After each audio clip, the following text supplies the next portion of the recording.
Mula-mula mual, muntah Mula-mula gitu. mual muntah. Perutnya Oke. nggak enak, kembung. Kalau awal-awalnya mungkin diare, tapi Oh. makin kesini bisa jadi malah nggak bisa pup karena nyumbat. Kalau misalnya si cacingnya itu tambah lama tambah banyak, kan dia kalau misalnya buka arisan gitu atau mungkin mereka punya perkumpulan taruna cacing Bikin gitu. festival Bikin konser. festival konser gitu kan, mereka akan menyumbat seluruh rongga usus sehingga bisa terjadi blokade. Aduh, Jadi nggak bisa lewat tuh. Ada Apa aja nggak bisa ada lewat. penjagaan tuh ya komplit. Iya, ya. demo lah sih itu si cacingnya itu gitu kan. Jadi entah makanan, entah kotoran nggak bisa lewat. Oke. Nah, terjadilah kalau kotoran yang nggak bisa lewat, maka terjadilah dia susah buang air besar. Sembelit tuh ya berarti ya. Sembelit.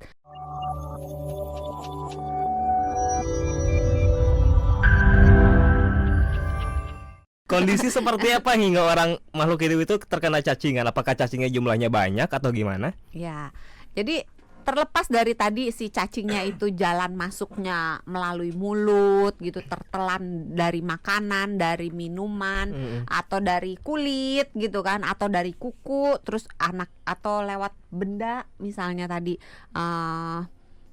yang tadi cacing kremi itu karena kecil bisa ada di spray, di pakaian, bahkan kalau si anak itu misalnya karena kan anusnya akan gatel, anaknya ini akan garuk-garuk kan. Oke. Kadang bisa sampai ke alat kelaminnya, dia garuk-garuk. Nah karena dia garuk-garuk maka telurnya pindah ke kukunya kan. Nah terus misalnya dia pegang mainan, terus kan anak kecil jarang main sendiri, biasanya main rame-rame kan. Nah kalau berbagi mainan akan terjadi kemungkinan penularan. Oke. Atau kalau misalnya dia tangannya itu langsung dipakai buat nyomot makanan, ketelan lagi, maka si anak itu si telurnya balik lagi, Oke. menginfeksi dirinya lagi gitu. Nah ciri-cirinya bagaimana kita tahu gitu kan, ini orang ini kena cacingan atau enggak, pertanyaannya itu kan.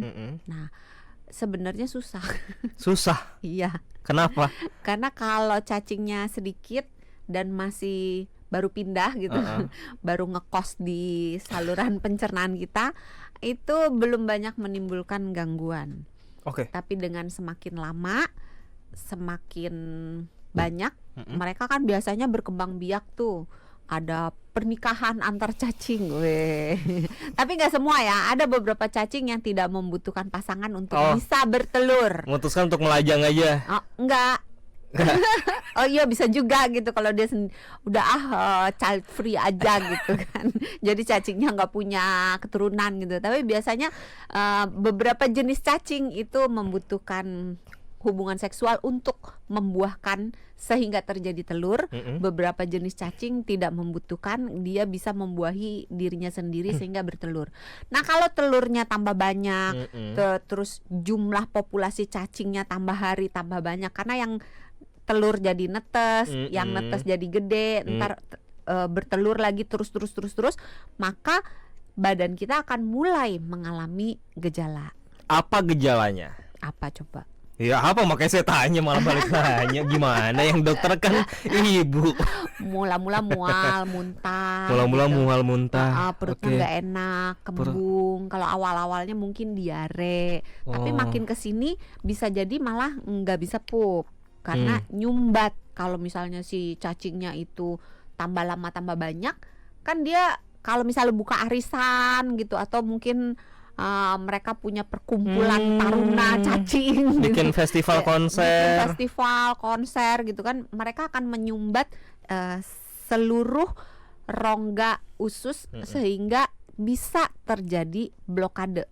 Aduh, jadi nggak bisa lewat tuh. Ada apa aja nggak bisa ada lewat. penjagaan tuh ya komplit. Iya, demo lah sih itu si cacingnya itu gitu kan. Jadi entah makanan, entah kotoran nggak bisa lewat. Oke.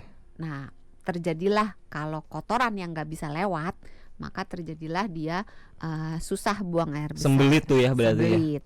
Nah terus kalau misalnya beberapa jenis cacing itu untuk bisa nempel di dinding usus, kan usus itu seperti selang ya, selalu ada cairan atau makanan atau semacam bubur dari makanan yang sudah kita makan digiling halus jadi bubur. Nah, buburnya itu masuk ke saluran pencernaan kita ke usus gitu.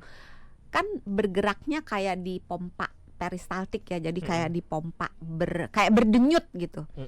Nah, cacingnya kan nggak mau ke bawah kan. Kalau ke bawah kan lama-lama turun dia akan menjadi feses, kebuang kan. Maka dia akan pegangan. Caranya dia pegangan di dinding usus, dia akan mencengkram dinding usus. Nah, proses mencengkram dinding usus itu akan menimbulkan luka. Jadi kayak dia nyantolin giginya, ngegigit. Ini jangan dibayangin gigi kayak kita ya. Ini biar gampang ngebayanginnya. Dia akan mencengkram, menggigit dinding usus kita supaya dia bisa bertahan diam di situ. Nah, proses menggigitnya itu menimbulkan perdarahan.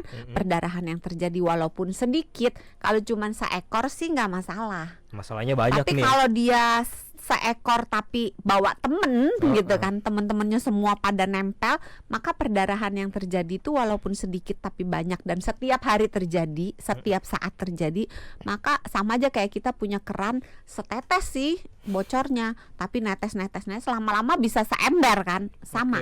Jadi darahnya akan keluar terus sehingga kita jadi anemia. Nah, muncullah gejala-gejala anemia. Ya lemes, ya orangnya cepet capek, ya orangnya pucet, ya orangnya suka deg-degan, suka kedinginan tangan dan kakinya, rambutnya jelek, kukunya jelek. Jeleknya dalam arti rapuh gitu ya, cepet rontok, ujungnya pecah-pecah kalau rambut gitu. Nah, terus karena si cacing ini beberapa spesies makannya nggak punya sumber makanan lain kecuali makanan yang ada di situ, maka dia akan ikut makan makanan yang seharusnya buat badannya orang yang punya badan gitu kan. Nah, karena dia ikut makan, maka orangnya akan kekurangan nutrisi, kurang gizi. Jadinya. Makin lama dia akan terjadi kekurangan gizi, makin lama akan makin kurus, berat badannya makin turun, perutnya mungkin bisa jadi buncit tapi berat badannya akan makin turun. Pada anak-anak tumbuh kembangnya akan terganggu. Emang bisa ya, Dok, kalau berat badan turun masih buncit? Bisa. Oh, bisa ya? Bisa. Oh. Itu kalau lihat foto yang trending banget yang mau yang anak yang kelaparan banget tuh, yang udah dideketin burung, mau dimakan burung, ingat ya? Yang foto itu kan kurus banget, tulangnya udah kelihatan, tapi kan perutnya buncit. Oh iya, buncit. Ingat kan? Iya. Nah, itu. Jadi bisa terjadi orangnya tambah kurus tapi tambah buncit. Ini pertanyaan yang pasti banyak banget orang tanyain. Cacingan itu cuma buat anak-anak aja nggak sih, Dok? Atau orang dewasa juga bisa kena cacingan? Semua orang, tidak mengenal umur. Tidak mengenal umur. Tidak mengenal umur. Nggak berarti anak-anak lebih rentan, enggak ya? Semua anak-anak lebih rentan. Oh, anak-anak lebih rentan. Cuman kita terus juga bisa beberapa kena. jenis bisa lebih banyak di anak-anak gitu. Tapi tidak selalu, karena cuma jalurnya aja beda. Kalau pada anak-anak mungkin jalurnya itu dari tangan. Jadi tangannya mungkin main di tanah gitu. Ya biasalah ya anak-anak ya akan suka megang. Terus atau dia garuk-garuk di area anusnya dan sekitarnya, terus masuk ke mulut gitu, dari kuku gitu kan, atau dari berbagi mainan sama temennya, atau dari spray gitu. Tapi kalau orang dewasa, tapi pada anak-anak juga bisa dia masuk lewat kulit. Jadi kalau dia telanjang kaki, ada beberapa jenis cacing yang bisa tembus ke kulit, masuk ke dalam, dan dia akan berkelana di dalam tubuh kita. Tapi kalau anak-anak lebih banyaknya dari tangan terus dimasukin ke mulut gitu ya. Sama dari kaki. Sama dari kaki. Kulit. Dari Tapi kaki masuk ke mulut. Oh enggak. Dewasa bisa melalui makanan itu yang tadi setengah kalau orang dewasa makanan. Atau makanan yang lalapan, yang mentah, atau air. Kadang-kadang kalau udah dewasa kan sering jajan es ya. Iya. Esnya kan belum tentu air matang. Atau ini air isi ulang nggak sih, yang isi ulangnya kita nggak tahu sumbernya dari mana? Iya. Kalau air isi ulang yang nggak jelas, yang nggak dilakukan sesuai prosedur, bisa berpotensi untuk tercemar telur cacing. Kadang saya suka ngeliat tuh air isi ulang, kalau gelasnya bening ya, kan kelihatan tuh ada kayak ada satu dua entah itu apa gitu ya. Mungkin bisa jadi ada ngagetin gitu. Ih, surprise gitu kan. Ih, kok ada gitu. Kalau makanan mentah bukannya emang udah dicuci dulu, Dok? Kalau proses mencucinya salah, ya contoh nih, yang sering kesalahan yang sering dilakukan nih ya. Kalau ibu-ibu atau yang punya restoran, punya warteg, kalau nyuci sayur itu kebanyakan baskom, diisi air, terus sayurnya dicemplungin situ, kupiak gitu kan, terus diangkat, udah gitu Oh, kan. kayak nyuci beras lah ya. Ya, ah. dimasukin ke satu wadah, terus diusak-usak Nah, gitu ya.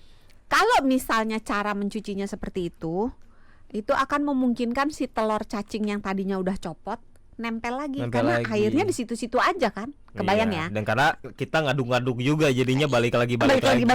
Walaupun mungkin kotoran-kotoran yang tanda kutip terlihat, mungkin debu-debunya apa itu udah copot, keangkat, tapi tidak semua kebuang dengan air. Jadi jalan keluarnya gimana?